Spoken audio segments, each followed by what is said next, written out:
Wanda Holloway. In January 1991, a church-going mother in Channelview, Texas, a blue-collar suburb east of Houston, walked into a motel in Pasadena and handed over a pair of diamond earrings worth approximately $2,500. The earrings were not a gift. They were paid.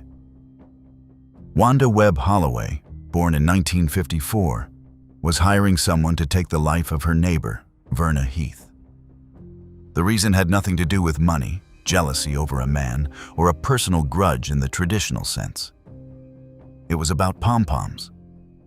Holloway wanted Verna Heath gone because she believed that if Verna were no longer alive, Verna's daughter Amber would be too devastated to try out for cheerleading, and that would open a spot on the squad for Holloway's own daughter, Shauna Harper. In both 1989 and 1990, Shauna had failed to make the cheerleading squad at Alice Johnson Junior High School, while her classmate Amber Heath succeeded both years. Holloway's frustration deepened after Shauna was disqualified from tryouts for distributing campaign rulers that violated school rules. Neighbors described Holloway as driven and controlling, a woman who poured every ounce of her ambition into her daughter's social standing. Ironically, Shauna herself later admitted she had lost interest in cheerleading and wanted to quit, but her mother refused to let her. Holloway initially wanted both Amber and Verna eliminated, but narrowed her target to the mother alone, reasoning that grief would do the rest. The person Holloway approached was her ex-brother-in-law, Terry Harper. Harper went straight to the Harris County Sheriff's Office. He agreed to wear a wire and recorded Holloway offering her earrings in exchange for never seeing Verna Heath in Channelview again. On January 31, 1991, Holloway was arrested and charged with solicitation of capital charges. Her first trial in August 1991, prosecuted by Mike Anderson, ended with a conviction and a 15-year sentence. But that conviction was overturned when a juror was discovered to have been on felony probation, a disqualifying factor that neither side had caught during jury selection. The entire verdict was thrown out. In a second proceeding, Holloway pleaded no contest, and on September 9, 1996, Judge George Godwin sentenced her to 10 years in prison with a $10,000 fine. She also settled a civil suit, paying $150,000 to the Heath family. The civil settlement meant Verna Heath, the woman Holloway had tried to have eliminated, received financial compensation from the woman who had plotted her end. Holloway served only 6 months at the Hilltop Unit in Gatesville, Texas, before being released on shock probation on March 1, 1997.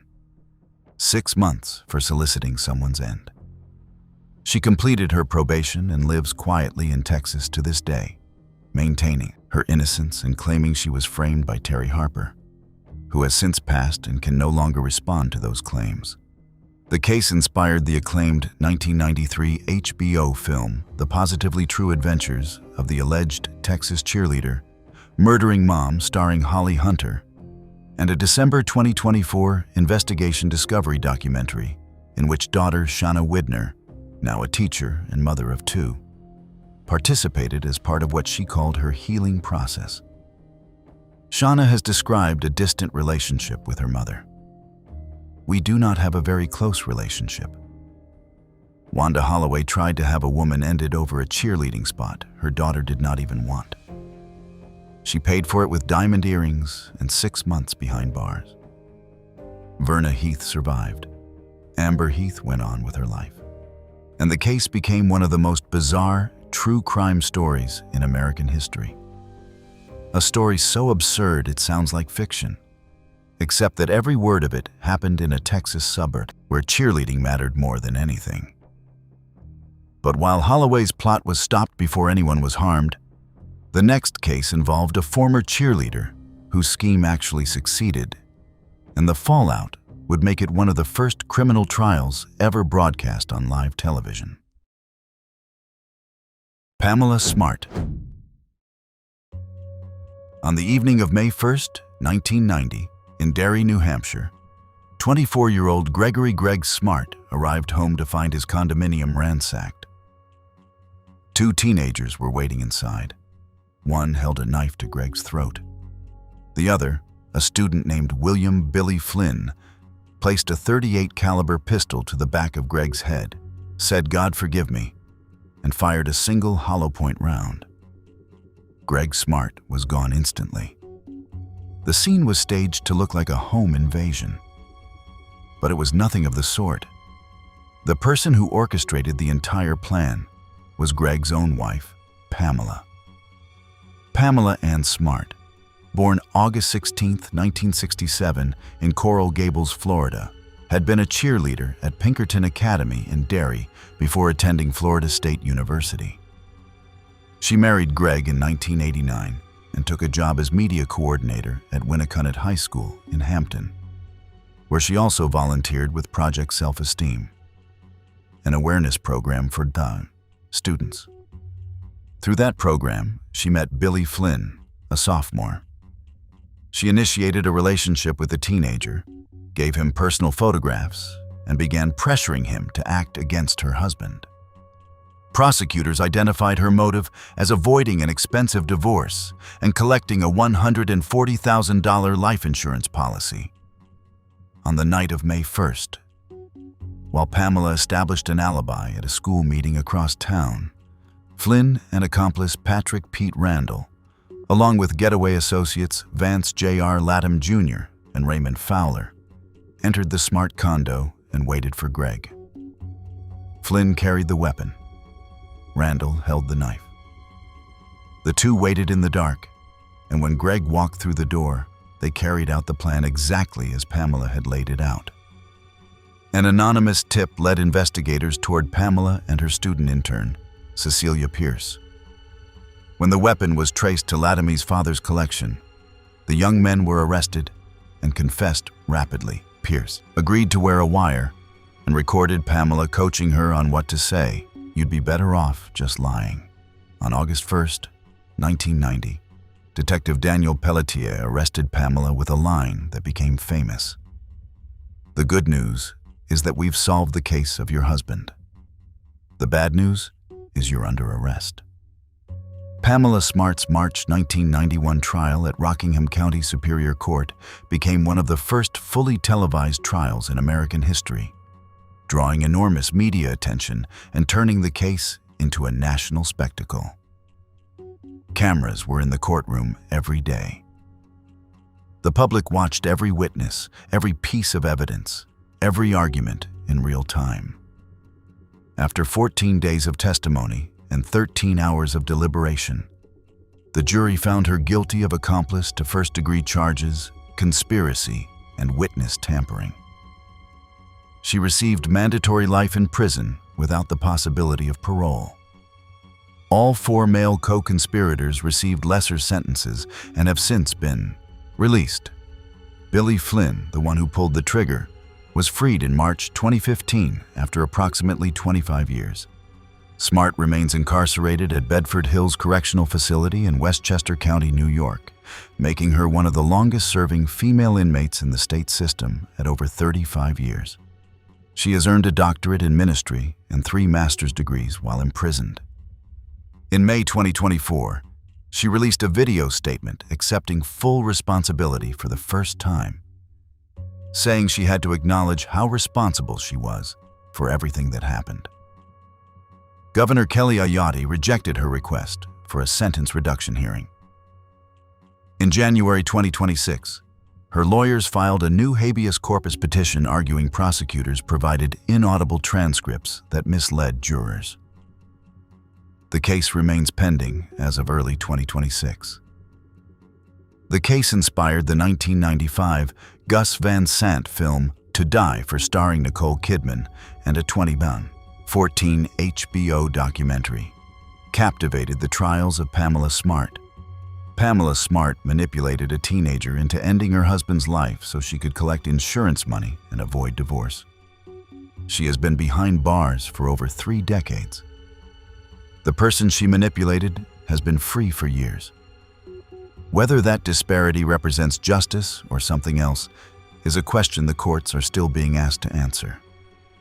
But while Pamela Smart was a former cheerleader who used her position to manipulate, the next case involved a current cheerleader whose fame made him one of the most beloved figures on television before federal agents came knocking.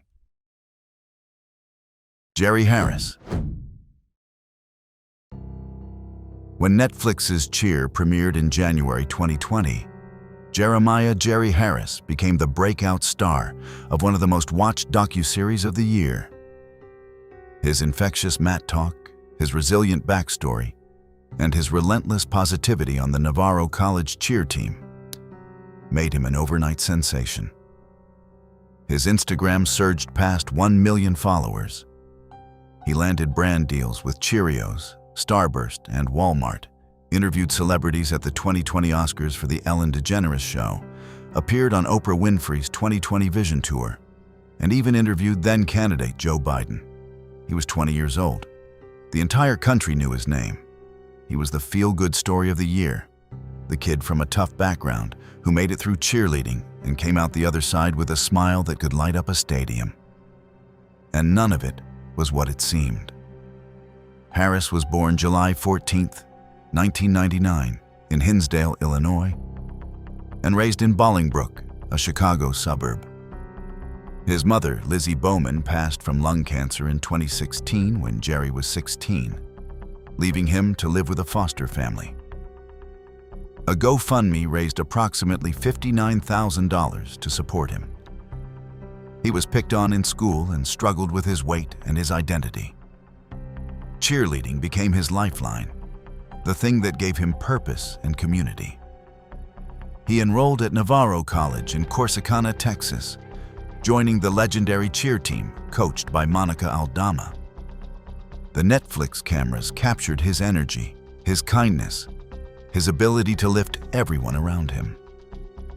What the cameras did not capture was the person behind the smile. On September 17, 2020, less than 9 months after the premiere that made him a household name, the FBI arrested Harris and charged him with production of illegal material involving minors.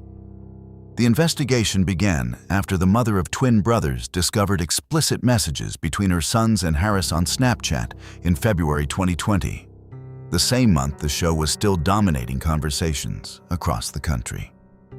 Harris had solicited inappropriate images from the minors and had engaged in misconduct with a minor at a cheerleading competition, using his fame and his access to the cheer world to get close to young people who looked up to him. He admitted to FBI agents that he had solicited inappropriate material from at least 10 to 15 minors. The number was staggering. This was not an isolated incident. A December 2020 indictment expanded the charges to 7 counts spanning Illinois, Florida, and Texas, revealing a pattern that crossed state lines and spanned years. On February 10, 2022, Harris pleaded guilty to 2 counts. On July 6, 2022, U.S. District Judge Manish Shah sentenced him to 12 years in federal prison, followed by 8 years of supervised release and lifetime registration. At sentencing, Harris said, "I am deeply sorry for all the trauma my abuse has caused you." The twins' mother sat in the courtroom and listened. Harris is incarcerated at Federal Medical Center Lexington in Kentucky. With his 12-year sentence, his projected release is approximately 2032, potentially earlier with credit. Cheer Season 2, which premiered in January 2022, directly addressed his crimes in a dedicated episode. The twins' family filed a civil lawsuit against Harris, Varsity Brands, and the U.S. All-Star Federation, arguing that the competitive cheerleading industry failed to protect young people from predators in positions of trust. The case helped spur over 20 federal suits against the industry. Jerry Harris went from being the most famous cheerleader in America to a federal prisoner in less than a year. The smile that made him a star hid something no camera ever captured. He used his fame to gain access and trust. The people who elevated him, who put him on their shows and in their commercials, had no idea what he was doing behind the scenes. And the young people who looked up to him paid the price for the industry's failure to see what was right in front of them. But while the Harris case involved someone whose crimes were hidden behind fame, the next one involved a high school cheerleader whose secret was hidden behind something far more personal. And it would not be discovered until a routine doctor's visit changed everything.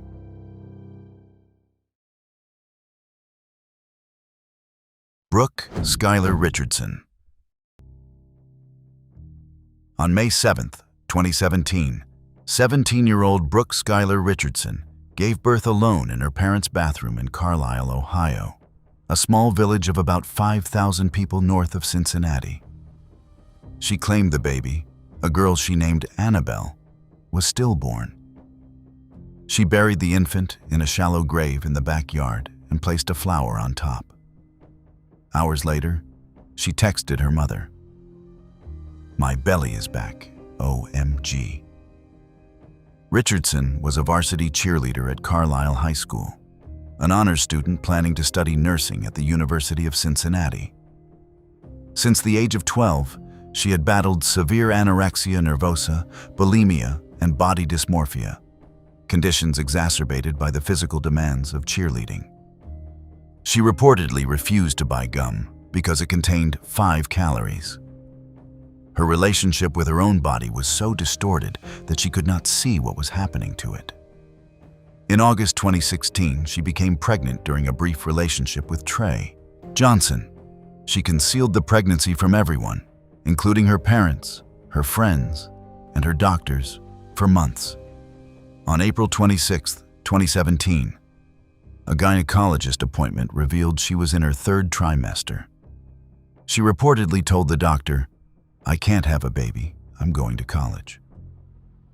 Less than 2 weeks later, on May 4th and 5th, she attended senior prom in a form-fitting gown with no one suspecting a thing. Photographs from that night show a smiling teenager in a sequined dress. The birth went undetected for 2 months. No one in her family knew. No one at school knew.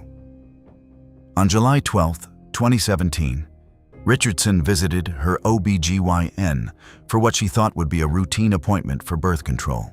Confronted about her pregnancy records, the records that showed she had been in her 3rd trimester just weeks earlier, she broke down. "I had it alone in my house, and I buried it in my backyard." The doctor was legally required to report it. Authorities were contacted that same day. Skeletal remains were exhumed from the Richardson backyard on July 14th. What had been a secret for 2 months was now a criminal investigation. Charges escalated from reckless matters to aggravated charges carrying mandatory life, involuntary manslaughter, improper handling of remains, and endangerment.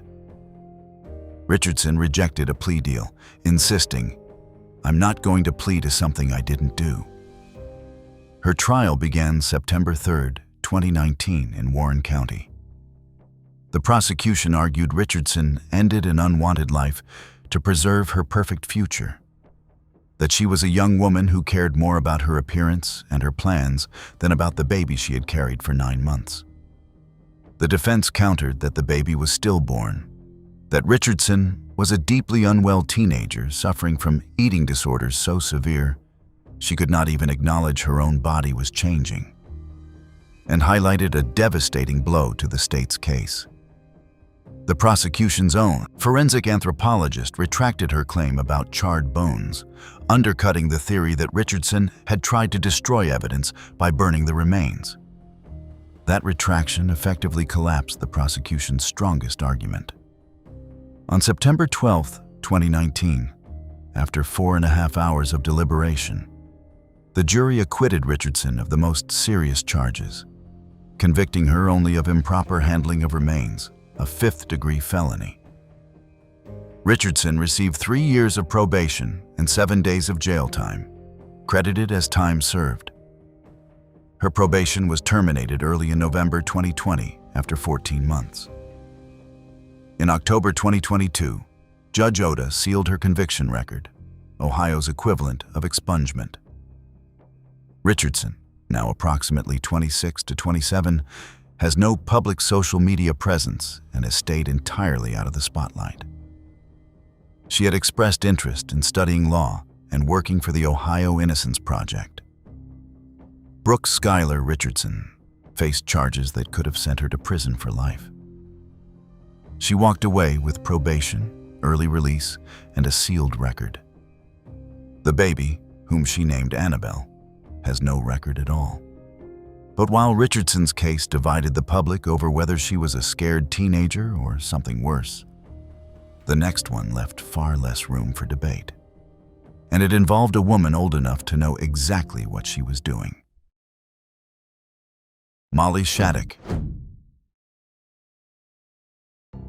In 2005, at age 38, Molly Ann Shattuck tried out for and made the Baltimore Ravens Cheerleaders, becoming the oldest cheerleader in NFL history at the time.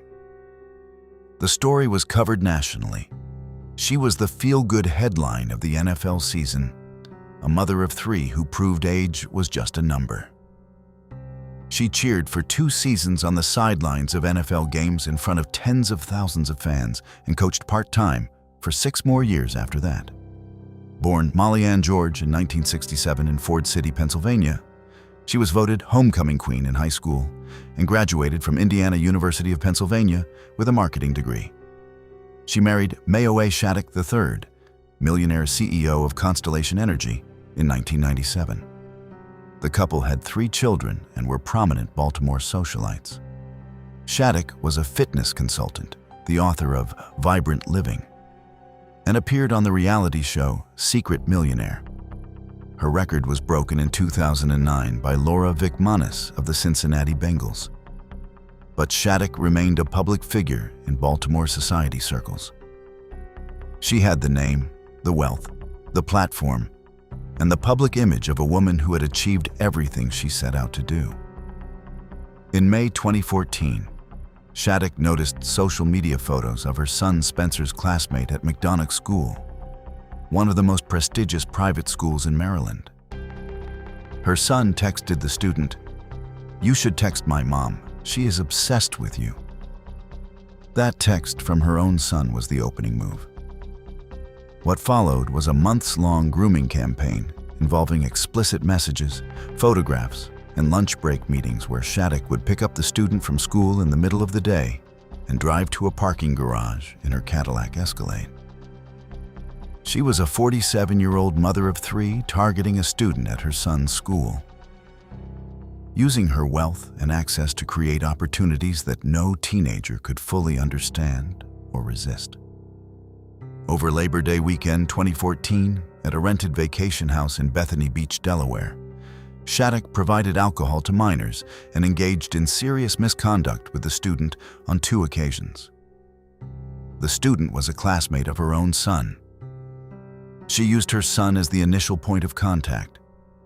She brought the student into her home, her car, and a vacation property where there were no other adults present who might intervene. The student disclosed what had been happening in September 2014. McDonough School's headmaster immediately reported it to authorities. Delaware State Police investigated and executed a search warrant at Shattuck's Roland Park mansion.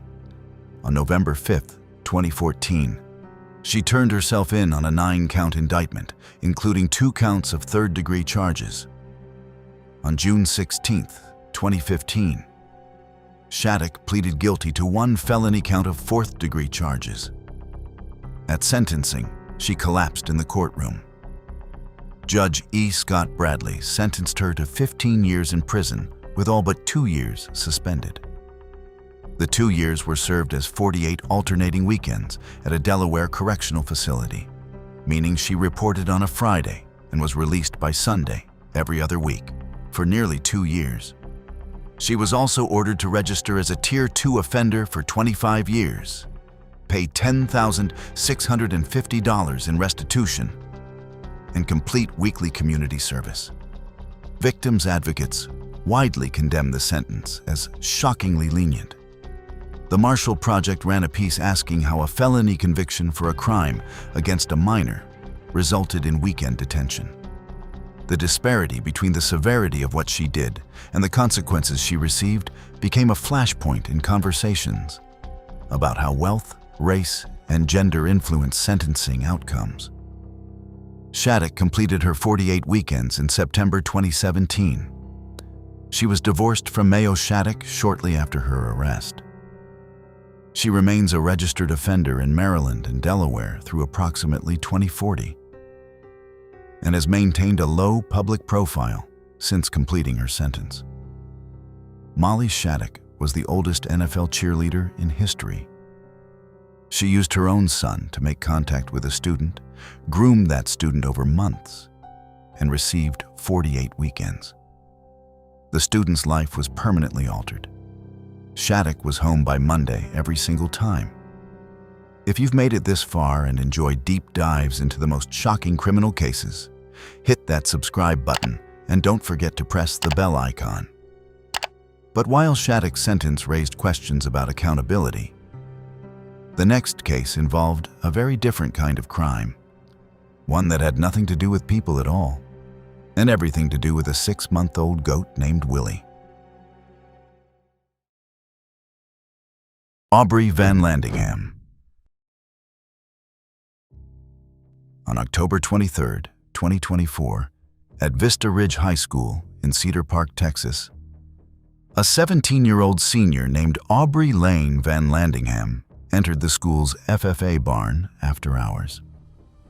She retrieved a bottle of Fosmet, an organophosphate pesticide, from a storage closet inside the facility. She had access to that closet because of her leadership role in the program. She then used a drench gun, a device designed for administering liquid medication to livestock, to force feed the toxic substance to a 6-month-old show goat named Willie. Willie belonged to a classmate and FFA rival who had been competing against Van Landingham in livestock shows.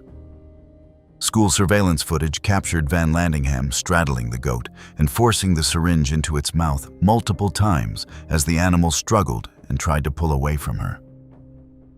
After administering the poison, she left the barn. But she did not stay away. She returned twice within 2 hours to photograph and video the suffering animal as the pesticide took effect. She watched Willie deteriorate and recorded the entire thing on her phone. The goat passed approximately 21 hours later.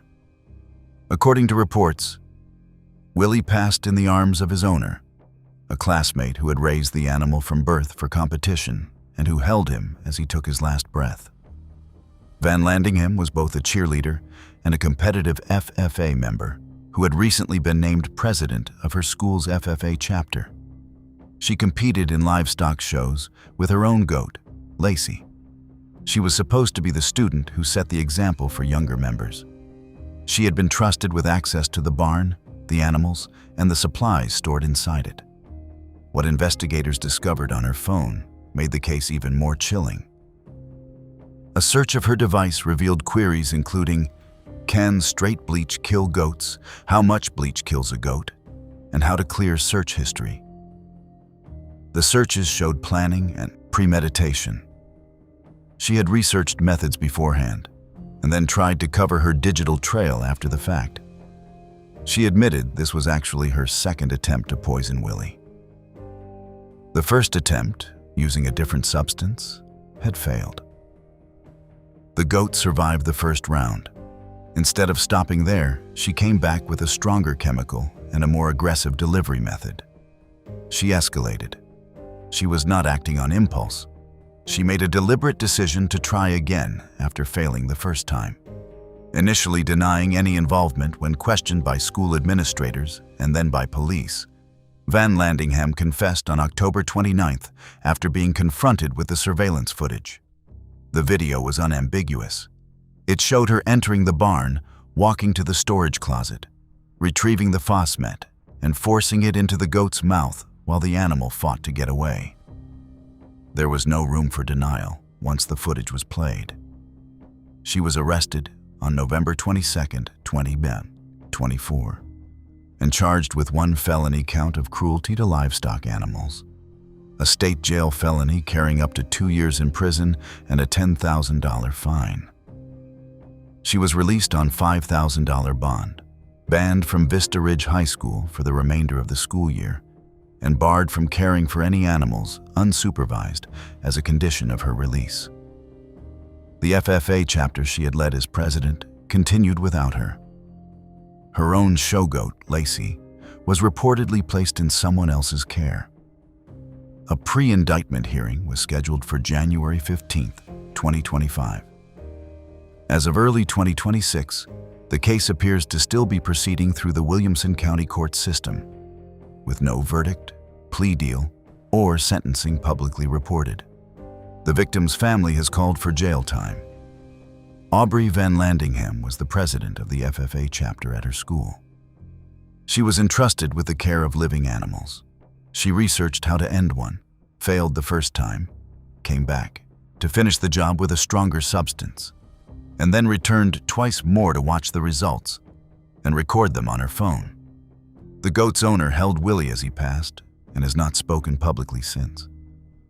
But while that case involved a student who harmed an animal out of rivalry, the next one involves a former high school cheerleader who went on to become one of the most prolific predators in North Carolina history, and for years, nobody connected the dots. Nobody.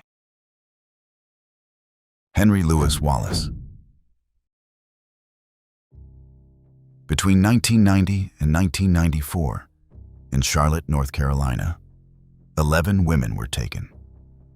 Nearly all of them were young black women who were friends, co-workers, or acquaintances of the same man. He knew them through his jobs at fast food restaurants, primarily Taco Bell and Bojangles, which earned him the name the Taco Bell Strangler. His victims ranged in age from 18 to 35. He gained their trust, entered their homes willingly, and then harmed them in the most devastating ways imaginable.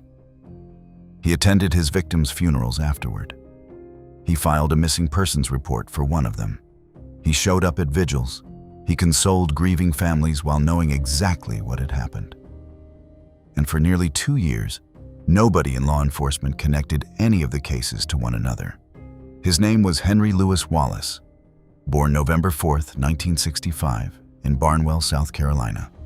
Raised by his single mother, Lottie Mae, a textile factory worker who was harsh and demanding, Wallace reportedly began having dark thoughts during childhood. At Barnwell High School, he was elected to student council and was the only male on the cheerleading squad. He was not a cheer mom or a cheer coach. He was an actual cheerleader. The popular, well-liked, outgoing young man who everyone in town knew by name and greeted with a smile. He served in the U.S. Navy from 1985 to 1988, where he developed a substance dependency and accumulated warrants. After his discharge, he drifted through jobs in the fast food industry in Charlotte, working at Taco Bell and Bojangles locations, where he met the women he would later target. Every single one of his victims knew him personally. Every single one trusted him enough to open their doors when he came by. The pace of what Wallace was doing accelerated in March 1994 to a degree that made it impossible to ignore. 3 women were taken in 3 days between March 8th and 11th, including 2 at the same apartment complex on the same day. Charlotte Mecklenburg police had failed to connect the cases for nearly 2 years due to understaffing and a lack of the technology that would later become standard in investigations. The victims were predominantly young black women living in the same neighborhoods. The FBI declined to assist, insisting it was not the work of a single individual. Only when the pace became undeniable and the geography too concentrated to ignore did the pattern finally emerge. The question that hung over Charlotte for years afterward was whether the cases would have been connected sooner if the victims had looked different. Wallace was arrested on March 13, 1994, and confessed to all of the cases over a 12-hour interrogation. The black community in Charlotte fiercely criticized police for failing to take the cases seriously when the victims were black women. Dee Sumter, mother of victim Shauna Hawk, co-founded Mothers of Murdered Offspring in response, an organization that became one of the most prominent victims advocacy groups in the state and continued its work for decades. In January 1997, Wallace was found guilty of 9 of the cases, along with additional serious charges. He was sentenced to 9 sentences on the row. He told victims' families in court, "None of these women in any way deserved what they got." Wallace remains on the row at Central Prison in Raleigh, North Carolina. No date has been set. North Carolina has not carried out a sentence since August 2006 due to a moratorium stemming from legal challenges over methods. In October 2025, Governor Josh Stein signed Irina's Law, attempting to restart the process by allowing alternative methods. But legal experts say actual proceedings remain unlikely in the near term. Wallace has refused all interview requests since his imprisonment and may be responsible for significantly more cases than those for which he was convicted. He was the popular cheerleader who everyone liked. 11 families wish they had seen through the charm before it was too late. But while Wallace's crimes unfolded over years and across an entire city, the next case happened in a single night, inside a single hotel room, during what was supposed to be the happiest weekend of a young cheerleader's life. And the person responsible was not a cheerleader herself, but a cheer mom. Tanya McGeehan. On the morning of Sunday, February 15th, 2026, the competitive cheerleading team, Utah Extreme Cheer, posted a frantic social media plea for help locating one of their young members, a cheerleader named Addie Smith, and her mother, Tanya McGeehan. The two had traveled together to Las Vegas for the JMZ National Cheer Competition. Addie had competed with her team on Saturday. Neither she nor her mother appeared for Sunday's events. A police welfare check at 10:45 that morning at the Rio Hotel and Casino went unanswered. Nobody came to the door. After continued requests from family members who were growing increasingly alarmed, hotel security re-entered the room around 2:30 in the afternoon. They found both Tanya and Addie gone. LVMPD. Lieutenant Robert Price confirmed the mother shot her daughter and then shot herself. Tanya McGeehan was not a cheerleader. She was a cheer mom, 34 years old, though some sources report 38, from West Jordan, Utah. She had divorced Brad Smith after filing in 2015, and the couple spent nearly a decade in a bitter custody dispute over Addie, a fight that consumed both of their lives, and produced a paper trail of court filings, motions, and hearings that stretched across years. Court records reveal a deeply troubled history. McGeehan was charged multiple times with custodial interference between 2017 and 2020, meaning she had taken or kept Addie in violation of court orders on more than one occasion. A 2020 court order awarded sole custody to the father, citing behavior described as on the spectrum of parental alienation. That designation meant the court believed McGeehan was actively working to turn Addie against her father. Joint custody was finally restored in a 2024 final decree, and by all appearances, the family had reached a fragile peace. Her mother, Connie McGeehan, said Tanya suffered from lifelong depression that she had struggled with since she was young. A note was left at the scene in the hotel room, but its contents have not been publicly released. According to her mother, Connie, Tanya had been receiving mean text messages from other cheer parents in the weeks before the trip to Las Vegas. A confrontation with another cheer parent had occurred at a recent competition. Connie stated, "Cheer was her and Addie's life. I think something happened the day before that made her spiral." This account has not been officially confirmed as the motive by investigators. What is known is that a young girl who competed with her team on Saturday afternoon was gone by Saturday night, and the person responsible was the one person in the world who was supposed to protect her. The LVMPD investigation remains ongoing as of late February 2026. Both Tanya McGeehan and Addie Smith are gone. The Clark County coroner classified McGeehan's passing as self-inflicted. The Cheer community in Utah held vigils and fundraisers in the days that followed, struggling to make sense of what had happened to one of their own. Teammates who had been standing beside Addie on the competition floor less than 24 hours earlier now learned she was gone. Addie's father, Brad Smith, and his family have not made public statements beyond expressing gratitude for the support they have received. The JAMZ competition continued through the remainder of the weekend. Trophies were awarded. Routines were performed on the competition floor below. Teams who knew Addie competed through tears. And somewhere on a higher floor of the Rio Hotel, a room remained sealed with crime scene tape while music played in the ballroom. Addie Smith was a cheerleader who loved what she did. She was at a national competition surrounded by her teammates and her mother, the person she trusted most in the world. She should have been safe. The case remains one of the most devastating incidents in the history of competitive cheerleading, and the cheer community across the country is still processing what it means. But while that case ended with no trial and no answers, the next one involved another cheer mom, a reality television personality whose crimes were committed off camera, and whose sentence raised yet another round of questions about how the justice system treats certain offenders differently than others. Andrea Clevenger. Andrea Clevenger was not a cheerleader either. She was a cheer mom, 34 at the time of her offenses, a mother of 3 from Sherwood, Arkansas. She gained public recognition through TLC's reality series, Cheer Perfection, which aired from 2012 to 2013 and followed young competitive cheerleaders and their mothers at Cheer Time Revolution, a gym in Sherwood.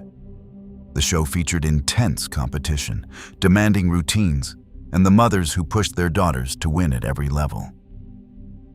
Clevenger appeared on the program as the mother of her cheerleader daughter, Kylie. The show presented the families as dedicated, competitive, and deeply invested in their daughter's success. Clevenger was one of the most visible parents on the series. Viewers saw a woman who would do anything for her daughter's cheerleading career. What they did not see was what was happening off camera. In October and November 2013, while the show was still fresh in public memory, Clevenger committed serious offenses against a young person who was a friend of her family. The investigation revealed multiple incidents over a period of weeks. Clevenger drove the young person to secluded locations on at least 2 occasions in October 2013. A third incident occurred on November 8, 2013, inside her home on the sofa while her own children were elsewhere in the house. She also solicited the young person to take explicit photographs and send them to her phone.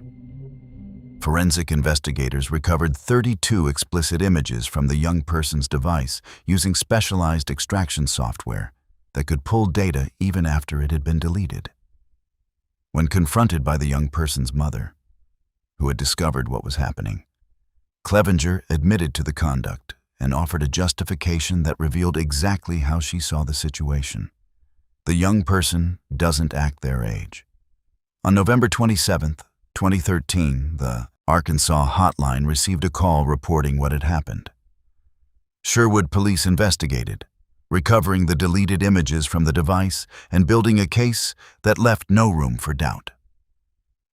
On January 14, 2014, felony warrants were issued for serious charges and engaging a young person in sexually explicit conduct. Clevenger turned herself in that day. The arrest made national headlines because of her connection to the TLC show. The story ran on every major network within hours. The woman viewers had watched on their televisions cheering for her daughter was now facing the possibility of spending the rest of her life in prison. Initially facing charges that carried a potential life sentence, Clevenger accepted a plea deal in August 2014, pleading guilty to 1 count of first-degree misconduct and 1 count of engaging a young person in explicit conduct. She received 2 10-year prison sentences plus 2 10-year suspended sentences, with parole eligibility after 2.5 years. She was also required to register as an offender for life. The plea deal reduced her exposure dramatically. What could have been life became a sentence that made her eligible for release in less than 3 years. Clevenger was released on parole on August 21, 2017 from the McPherson unit in Newport, Arkansas, after serving approximately 3 years. She remains a registered offender. TLC confirmed the show would not be renewed following her arrest, and reruns were pulled from the air permanently. No further public reporting on her activities has surfaced since her release. The gym where the show was filmed, Cheer Time Revolution, continued to operate in Sherwood. Andrea Clevenger appeared on national television as a devoted cheer mom, a woman whose life revolved around her daughter's competitive success.